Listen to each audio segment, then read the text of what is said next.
বিএলওদের আজকের এই অবস্থা যদি হয়, তার জন্য তারা যে পরিস্থিতির শিকার হচ্ছে তার দায়িত্ব কিন্তু নির্বাচন কমিশনকে নিতে হবে।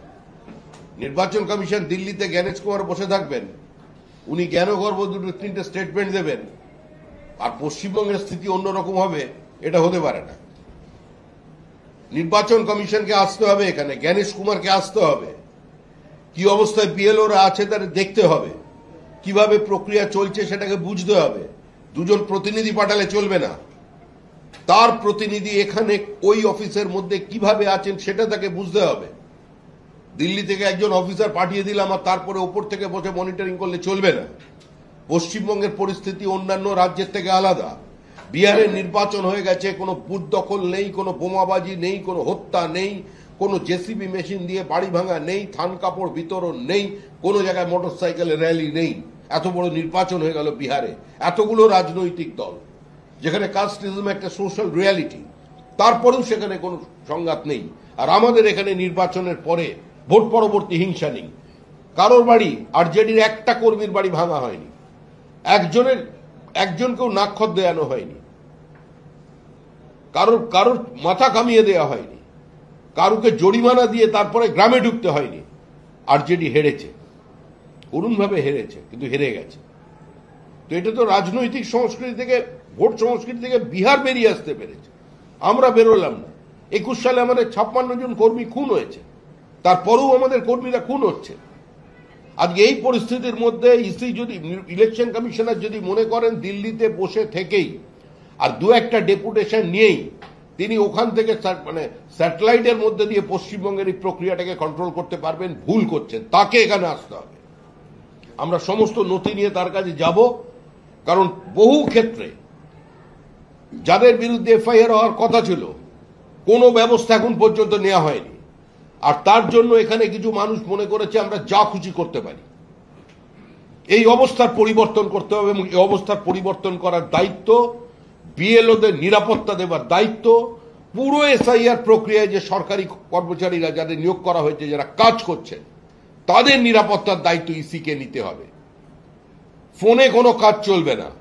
প্রয়োজন হলে জ্ঞানেশ কুমারকে কলকাতায় এসে অফিসে বসতে হবে, বর্ধমানে যেতে হবে, দক্ষিণ 24 পরগনায় যেতে হবে।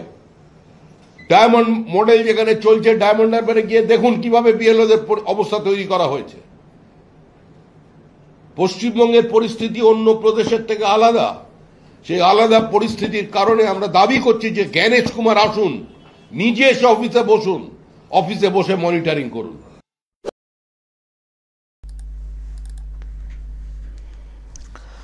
দর্শক শুনলেন শ্রমিক ভট্টাচার্য, রাজ্য বিজেপির সভাপতি, গতকাল এটা বলেছেন, এবং এটাকে বিজেপি তাদের যে পেজ আছে সেখানে আলাদা করে প্রচার করছে। কোন কথাটা? যে কথাটা আরামবাগ টিভি বেশ কয়েকদিন ধরে বলে আসছে, যে কি করছে কমিশন, কি করছেন সিইও যিনি এখানে আছেন, কি করছেন। এটা এসআইআর হচ্ছে, এটা এসআইআর হচ্ছে, যা ইচ্ছে তাই চলছে। বিএলওদের একটা অংশ এবং শাসকের বিএলএরা যা পারছেন করছেন। ব্যবস্থা কোথায়? ব্যবস্থা কোথায়? খুব তো বলা হয়েছিল এফআইআর হবে, কত কি হবে, জেলে ভরে দেওয়া হবে। কই? লাগাতার সব ভিডিও মিডিয়া সামনে আনছে অনিয়মের, বেনিয়মের। কোথায় ব্যবস্থা হয়েছে? এমনকি কাদেরকে শোকজ করা হচ্ছে তার তালিকাটা পর্যন্ত কমিশন প্রকাশ্যে আনছে না, এতই লুকোচুরি। তো এ কি কাজ হচ্ছে? এ কি কাজ হচ্ছে? বিশেষ করে যিনি সিইও আছেন তিনি কি দেখছেন, কি করছেন? আবার মিডিয়া খবর করছে বলে মিডিয়ার জন্য নো এন্ট্রি করে দেওয়া হলো সিইওর দপ্তরে। মিডিয়া খবর করছে, প্রকাশ করে দিচ্ছে, টিএমসির লোকেরা বিএলও সাজিয়ে ক্ষোভ বিক্ষোভ দেখাচ্ছেন। তো মুখোশ খুলে দিয়েছে না মিডিয়া, যে যাদেরকে বিএলও বলে আনা হচ্ছে অফিসের সামনে তারা অ্যাকচুয়ালি বিএলও নন, 2-3 বিএলও, বাকি সব টিএমসির লোক। তারা বিএলওর কি অধিকার রক্ষা মঞ্চ নামে চলে এসছে। তো মিডিয়া ফাঁস করে দিয়েছে, সে সঙ্গে কমিশনের নানান সব কাজকর্ম নিয়ে প্রশ্ন তৈরি করছে। এবং এটাও বলা হচ্ছে যে যে সংখ্যক নাম বাদ যাওয়ার কথা ছিল সেই সংখ্যা তো বুঝতে পারছে না, দেখতে পাচ্ছে না। তো সবাই তো দেখি নাম মানে ফর্ম ফিল আপ করে সব ঢুকিয়ে দিচ্ছেন, সব ডিজিটাইজ হয়ে যাচ্ছে। তো তাহলে কি হবে? এসআইআর হলে যে স্বচ্ছ তালিকা প্রকাশ হওয়ার কথা, যেটা আগে বলা হতো বা শুনছিলাম বা আমরা ভাবছিলামও, সেটা হচ্ছে কই? আদৌ কি হবে? আদৌ কি স্বচ্ছ তালিকা তৈরি হবে? আর যাদের এটা দায়িত্ব নিয়ে করার কথা নির্বাচন কমিশনের, সেই দায়িত্ব পালনটা হচ্ছে কোথায়?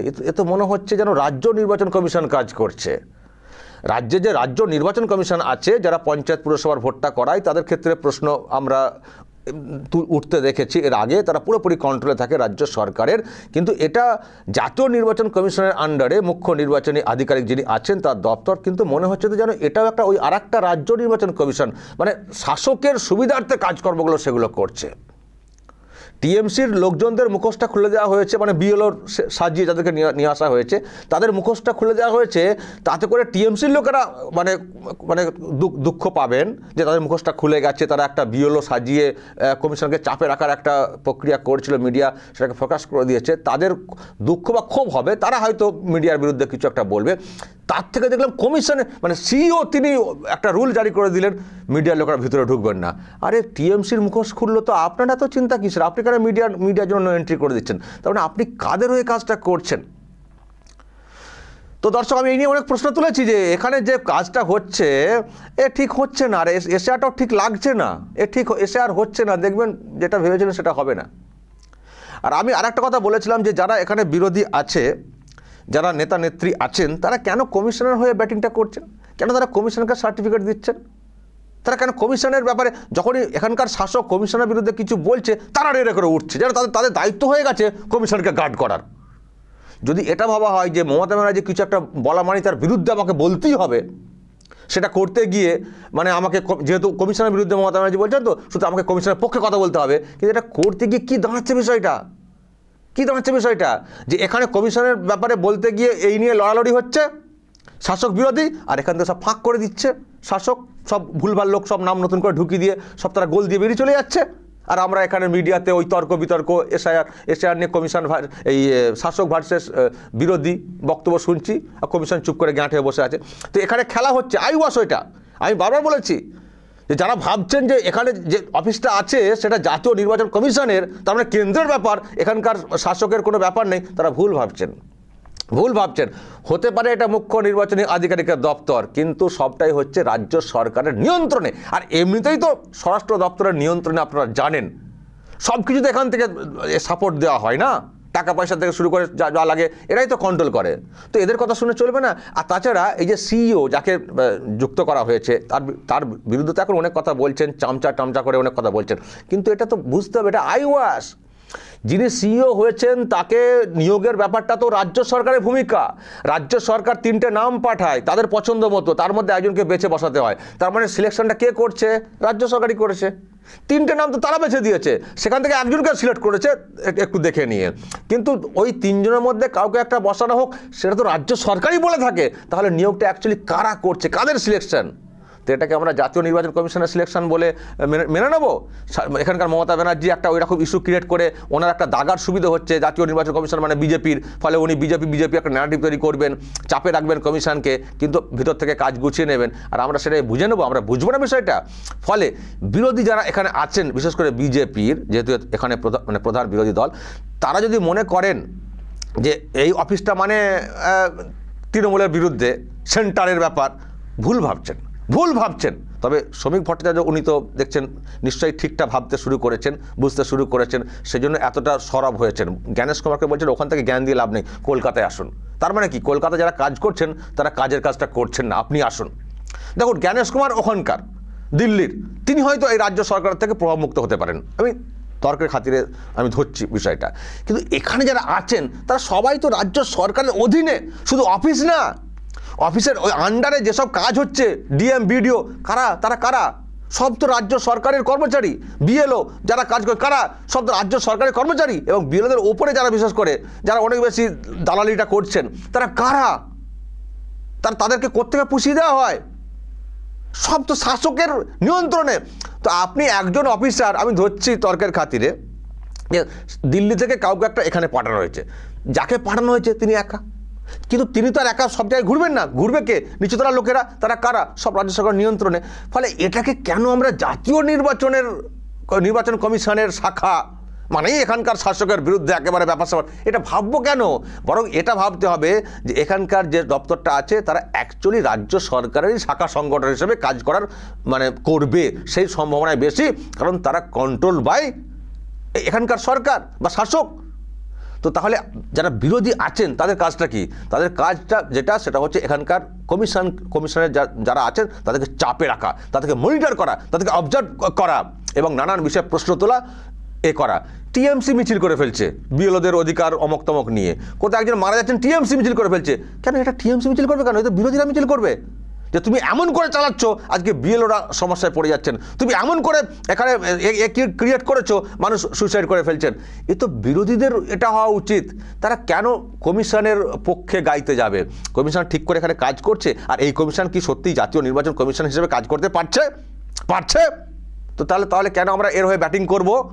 বরং জ্ঞানেশ কুমারকে ডাকবো, আপনি কি করছেন ওখানে বসে? আপনি খোঁজ নিচ্ছেন ঠিকঠাক? এখানে আপনার দপ্তর কাজ করতে পারছে? আর আপনার দপ্তর পুরোটাই রাজ্য সরকারের উপর নির্ভরশীল, তো আপনি ওখানে কেন বসে রয়েছেন শুধু? অন্তত প্রতিটা জেলায় একটা করে অবজারভার দিন, যে যিনি জেলায় গিয়ে দেখবেন। আপনার ওখান থেকে পাঠানো লোক, এখানকার লোকেরা কেউ কাজ করতে পারবেন না, এখানকার যারা কর্মচারী তাদের পক্ষে কাজ করা সম্ভব না, আপনি আসুন। আজকে সমীর ভট্টাচার্য সেই কথাটা বলছেন, এবং এটাও শুনছি অনেককে নাকি পাঠানো হচ্ছে অবজারভার হিসেবে, কয়েকজন নাকি আসছেন, তারা নাকি বৈঠক করবেন। কিন্তু করলে কি হবে? যা গোল দেওয়ার তো হয়ে গেছে, কাজ তো ম্যাক্সিমাম শেষ। এরপরে স্যার কী করবেন? ম্যাচের একটা টাইম হয়, যে কোনো ম্যাচ খেলা হলে একটা টাইম হয়, তো সেই টাইমটা ধরুন হয়ে গেল 90 মিনিটের ম্যাচের মধ্যে 85 মিনিট খেলা হয়ে গেছে, বা 90 মিনিট, হ্যাঁ 85 ধরছি আমি। তো তারপরে আপনি কি সময় পাবেন সেটাকে ম্যানেজ করার? কি সময় পাবেন? এক্সট্রা টাইম আপনি আর কত পাবেন? অ্যাডিশনাল টাইম আর কত পাবেন? ম্যাচ তো অলরেডি গড়িয়ে গেছে। তো আমার বক্তব্য, আজকে যেটা ফিল করছেন এটাকে একটা শুরুতে ফিল করলেন না। আজকে যে কথাটা বলছেন যে জ্ঞানেশ কুমার ওখানে জ্ঞান দিয়ে লাভ নেই, আপনাকে কলকাতায় অফিস করতে হবে, এই কথাটা আগে থেকে কেন বললেন না? আপনারা তো জানতেন এখানকার শাসক কেমন, আপনারা তো দেখছেন, নিজেরাই বলছেন, দেখলেন যে বিহারে ভোট হয়েছে, কোনো অশান্তি হয়েছে কি? সত্যি হয় না তো, অন্য রাজ্যে এরকম হলে কিছু হয় না। যারা হেরে যায় তারা মেনে নেন, এবং যারা জিতে যান তারাও মেনে নেন যে আমরা জিতে গেছি, ব্যাস। এবার সৌহার্দ্যপূর্ণ সম্পর্ক আমি দেখেছি সত্যি। বিহার একটা সময় খুব খারাপ ছিল, আমি দেখেছি সব পাশাপাশি পার্টি অফিস, পাশাপাশি বিজেপি, আরজেডি এবং জেডিইউ, মানে বিজেপি আর জেডিইউ তারা তো একসঙ্গে আছে, তার ঠিক মাঝখানে আরজেডির অফিস, বিরোধী দল, প্রধান বিরোধী দল। কোনো অশান্তি নেই দর্শক, অত বড় ভোট হয়ে গেল, কোনো লাশ পড়েনি। আর এখানে একটা পঞ্চায়েত স্কুলের ভোট হলে কি লাশ পড়ে? তো এটা আমরা পরীক্ষিত, আমরা তো জানি তো এই বাংলার পলিটিক্যাল কালচার কী রকম। তো সেখানে কী ধরনের এসআইআর হবে সেটাও তো আমাদের প্রেডিক্ট করার তো উচিত ছিল, মানে যারা বিরোধী আছেন তাদের উদ্দেশ্যে বলছি। তো আপনাদের তো এটা বোঝা তো উচিত ছিল। তো প্রথম থেকে কেন এই চাপটা দিলেন না? যে জ্ঞানেশ কুমারকে ওখানে বসে জ্ঞান দিলে হবে না, কলকাতায় আসতে হবে, প্রত্যেকটা জেলাতে ডিএমের প্যারালাল একজন করে অবজারভার বসাতে হবে, ডিএমের প্যারালাল একজন করে অবজারভার বসাতে হবে, কারণ ওই ডিএম ওই জেলার ভোটারদের নিয়ন্ত্রক কার্যত, তালিকা ইত্যাদি ক্ষেত্রে। কেন এটা আগে থেকে করলেন না? শেষ মুহূর্তে এসে করলেন, এখন বলছেন অবজারভার করতে হবে, স্ক্রুটিনি করতে হবে। আমি জানি না কতটা সেটা করা সম্ভব হবে, তবুও বলবো শেষের দিকে হলেও একটু যে তারা জাগ্রত হয়েছেন এবং এই দাবিটা করছেন, যতটা করা যায় ততটাই মঙ্গলের, কিন্তু কতটা হবে সেটা ভবিষ্যৎই বলবে। দর্শক বলবেন, যদি আপনাদের এই নিয়ে আরও কিছু বলার থাকে অবশ্যই বলবেন কমেন্ট বক্সে। এবং আরামবাগ টিভি যে কথাটা বলে আসছিল, আজকে এই যে অনুধাবন তারাও করছেন এবং প্রকাশ্যে এইভাবে সরব হচ্ছেন, বলবেন আপনারা আরামবাগ টিভির যে প্রয়াস, যা বলার বলবেন এবং নজর রাখবেন আরামবাগ টিভিতে।